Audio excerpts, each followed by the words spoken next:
Hello, and I have quite the ordeal in store for you. Yep, the Labyrinth of the Kosani is actually one of the more interesting dungeons. As you enter each room, they give you a challenge or a clue to complete. In the case of the first room, it said "Do not tread on us," which means the huge seal in the centre of the previous room you do not step on. Now, once you complete these tasks, you do receive experience points. But say if you fail the tasks, they set the golems on you. Now, what you could do to get extra experience is to pass the test the first time, and then deliberately go back, like I'm doing here, to set off the traps. And yeah, then you get the experience of completing the task, as well as the golems. Now, granted, perhaps you don't want to take on the golems, because they are quite powerful. But fortunately, they are pretty slow, so even though there are 4 of them coming at me, I can sort of manage them quite well. Now, the golems are weak against electricity, which is why I'm switching to Rosaline to make the best of that. And yeah, that's a tactic you could use later on in the game. Especially because of the enemy AI, Rosaline doesn't always use the best spells for the occasion. But by taking control of her, I can spam all the thunderbolts I want. Lightning bolt, lightning bolt. Now, something you might notice in this room is the small orange square on the floor, which, once you examine, they turn out to be numbers. Which, at the end of the labyrinth, there is a final puzzle which involves knowing which numbers were on the floor. But you'll see that momentarily. And yeah, I do like the idea of this dungeon, where it's, you know, they test your brains as well as your brawn. And there is quite an epic boss at the end of this dungeon. It's not quite a dragon, but it's close enough. I suppose it's closer to a dragon than a Dodongo. But unfortunately, we won't get to bomb this guy. Now again, you might notice I still have the blunt weapons from the swamp, and I equip them to my brawlers here.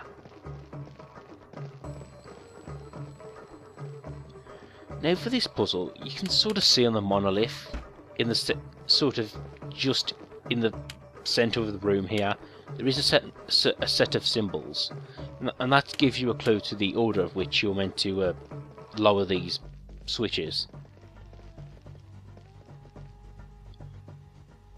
Honestly, I never really figured it out myself. In fact, I'm not even sure how I did it the first time, because I did it the first time without the internet. I think what I must have done is just randomly played around these switches until I got the result I wanted. And I do like the music here. Before I said the music was boring, and I think I was wrong and talking a bit of nonsense actually, because it's very atmospheric. It does suit the places. It sounds very earthy with its drum beat and the whistles. And I do like the architecture of the Kosani, the sort of green stones. Again, they're like the dwarves from Tolkien.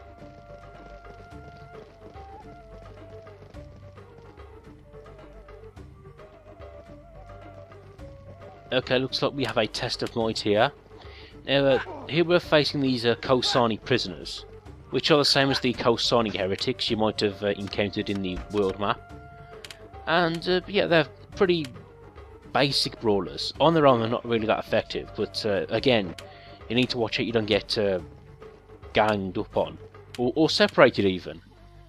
But yeah, they're effective little brawlers, fairly basic. Now, these guys, they do have this weapon called a guitar, which poisons you. And if you manage to pick one of those up, keep one in your inventory, because there's a point later on in the game where the ability to poison someone is very useful. It's only useful for that one spot, mind, but there you go. But like I said, just in case, if you fight these warriors and you see a weapon called the guitar, yeah, keep one of those.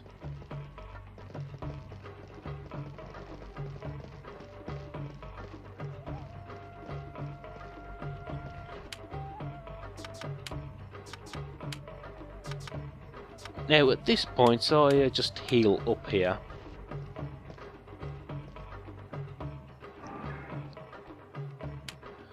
Now to talk about the Gosani, that they are the ancient people, and something which does occur to me is the fact that we don't get a Gosani as a party member. And I think that was somewhat of a missed opportunity.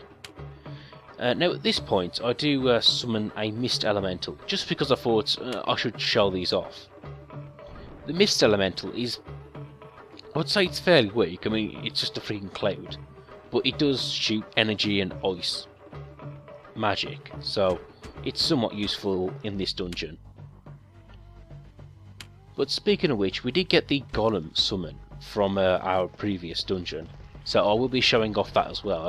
And the Golems, which something you'll see much later on, are very useful for the boss fights. I just noticed the sort of language on the walls of the Gosani, and it's very angular. It's full of squares and triangles, which is, you know, like the Viking language, or the ancient Viking stuff. Granted, I'm not an expert, but that's kind of what it looks like. Although, of course, the dwarves in J.R. Tolkien's Middle-earth also use a sort of Viking-like written language. Although, funny enough, they sound Scottish, so there you go. And now for this puzzle here, I haven't been talking about, but you sort of switch so they flip over. Pretty self-explanatory, but by doing this, you create a bridge in the next room over a pool of lava. And of course, if you switch some blocks, you unswitch others. Which switch do you want to switch to get to which location you want to get to? But hopefully I managed to eventually rack my cranium. You know, when recording this, I did actually have some notes written down, but I do remember I accidentally switched the wrong one, and I was like, oh, now I've messed it all up.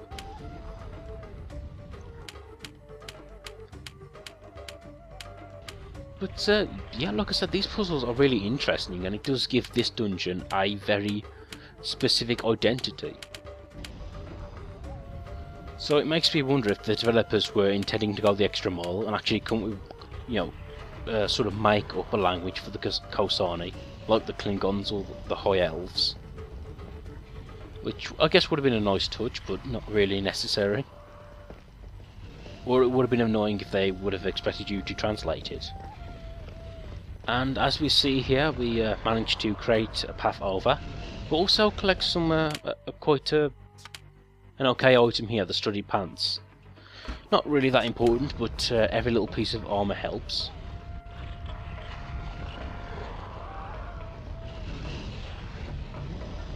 And yeah, I'm not sure if you can hear it, but in the background you hear a sort of growling. Foreshadowing, I must say. Yep, and like I said before, those squares do reveal a pattern which will come in useful later on.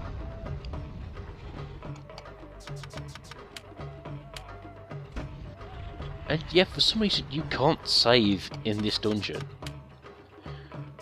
Now, speaking of this dungeon, it is quite short. Like, if it wasn't for the boss fight, I would get it done in one part. And here I do a bit of rearranging. That's, you know, that's something that I guess can be a bit tedious in some RPGs. Although I guess modern ones now have an optimize feature, like in Final Fantasy 13. Yeah, I like to use the optimize feature in that, where, you know, if you don't know what I mean, it's like an option you select on your inventory screen, and the game will automatically select and equip all the items and armour that would be best for you. I must say, Final Fantasy 13 is boring.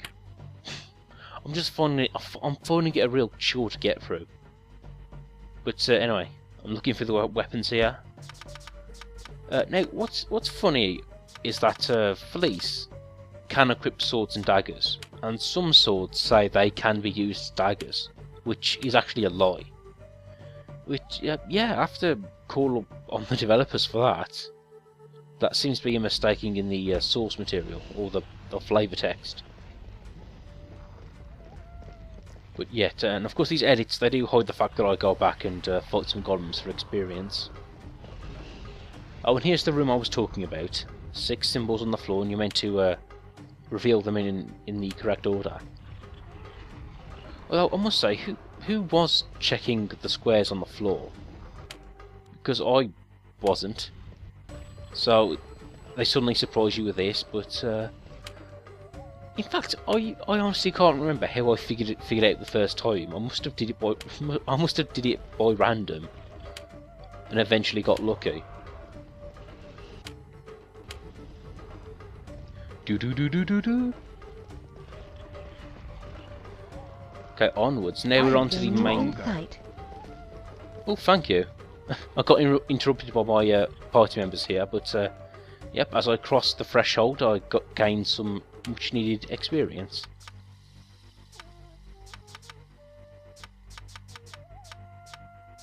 Now at this point I'm kind of thinking about giving Joseph the sword here. And again, blunt weapons are generally more useful, but you know, saying that, there are some really good sword weapons as well. Now as it comes to levelling up, I'm sort of looking over Joseph's pardon me, Jekar's skills here. I think, yeah, Magic Resist deserves one. Maybe level up the blunt weapons so they do more damage. You know, as you can see, I've already leveled up his critical hit ability to 10.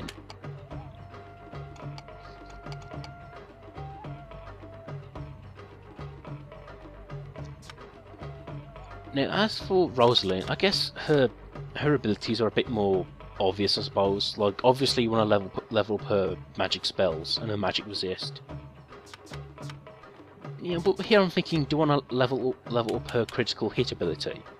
Because here's the thing, I'm not sure that ability affects magic. I think it only affects physical attacks. So in that case, I'm thinking, would it be a waste to use that on Rosalind? But something I noticed with Rosalind, that occasionally her spells do like double damage. So I'm thinking maybe critical hit does affect that.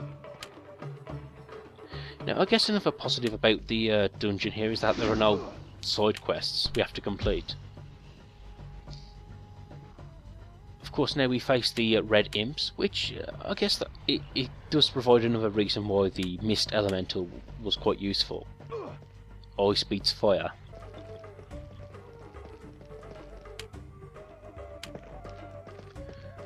Well, funnily enough, they're still damaged by fire, which is strange. So I guess you do fight fire with fire.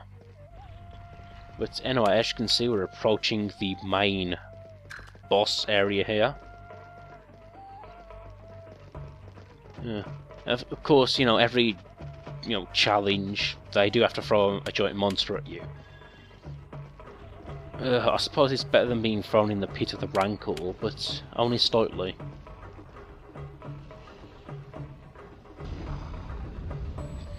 Yeah, and I left this in to show you something quite annoying.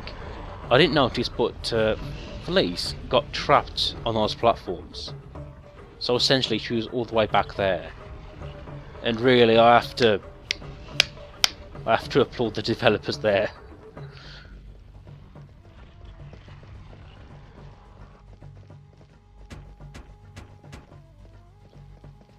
But yeah, as for this boss fight coming up, it's a fire boss, and it's big. So use ice, that's the best advice I can give you. But anyway, we've completed the labyrinth, it wasn't really that long. So join me again when we'll be finishing off this place with the boss here.